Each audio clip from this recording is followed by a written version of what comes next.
Thank you for staying with us. It's parenting, and we have Omolayo Oyawoye, the CEO of Light Hearts Consulting and Cradle Schools. And today, our topic is building your child's emotional quotient. It is great to have you. Welcome. Thank you. Is emotional quotient the same thing as emotional intelligence? No, it's different. It's different? Yes. Okay. I mean, last week we talked about how that emotional quotient talks about you understanding your moods, your triggers, the way you feel, everything about emotions, right? And you understanding the other person's emotions, understanding the other person's, empathy. So there are 6 aspects, right? There's self-awareness, there is emotional awareness, there is empathy, social skills. All of those things come together to form emotional quotient, right? Okay. And it's very important in children because when children are emotionally intelligent, they can build better relationships. I mean, life rides on relationships, you know that, right? And then when they're able to build relationships, they're further able to achieve their dreams, become all that they want to become. Also, it protects them. Emotional intelligence lets a child know when they see a pedophile, for instance. It lets you know that this person is around here to harm me, okay? So it's important that as children have resumed, a parent is able to observe how emotionally intelligent their children is. But of course, we have to start from you as a parent. So none of us understand what that is, right? Because we didn't go through that as children ourselves. So most parents do not even know if they are emotionally intelligent. I started something some time ago about a trip to childhood, taking a trip to when you were a child, some of your experiences. It helps you build emotional intelligence. It helps you begin from where you are right now, okay? So emotional intelligence begins with the parents.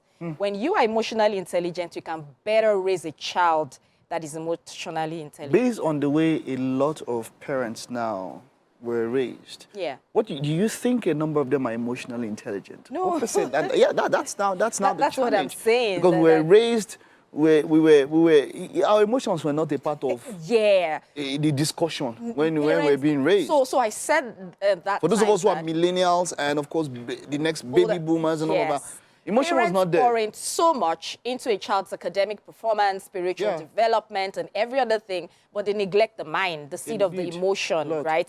You don't even have a chance to express your emotion. We've been made to feel that emotions are not important. That's why they tell a guy not to cry. Right? They tell a guy to man up. Why are you crying? Why should you cry? And crying is an expression of an important, valid emotion.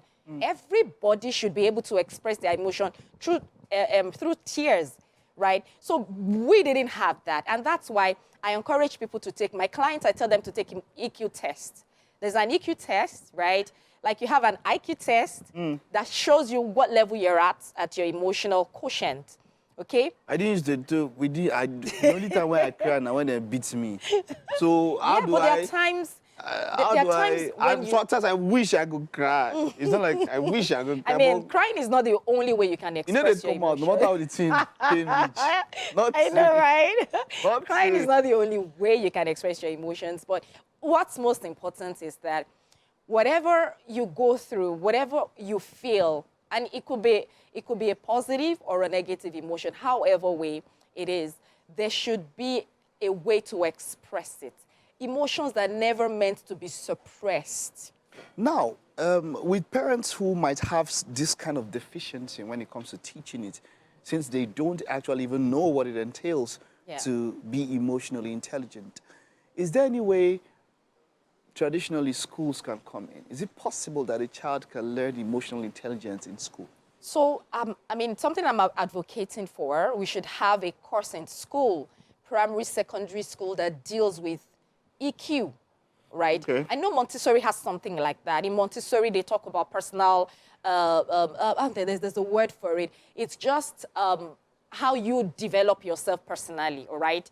And personal grooming and all of that, but it stops at primary level. In the secondary level and the university, there should be a course that talks about the different emotions, what it is that you are feeling, all right? But right now, we can't start with the institutions, but we can start with the family. That's what I'm saying. I understand. The parents can start that, They should be able They to. should be able to. Yeah, like I said, many of us didn't go. We don't even know what it means. Yeah. Do we have to start learning it Yes, if you we have want to to start pass it learning down it. to our kids? Yes, you have to start learning it because there are conversations started. And I want us to mention that there are ways you can start your child on emotional quotient. There are ways you can begin to build your child's emotional quotient, all right? There are things you can say. And basically what you're doing is to be able to know what your child feels at all the times, and your child being able to label his or her emotions. So you begin to label your emotions first. What do you feel? Are you upset? Are you angry? Are you tired? Are you overwhelmed? Are you exhausted? We're always upset. Why? Dollar price they go up. So when you go to the market and then you go to the shop, you don't come back, you're not smiling. No.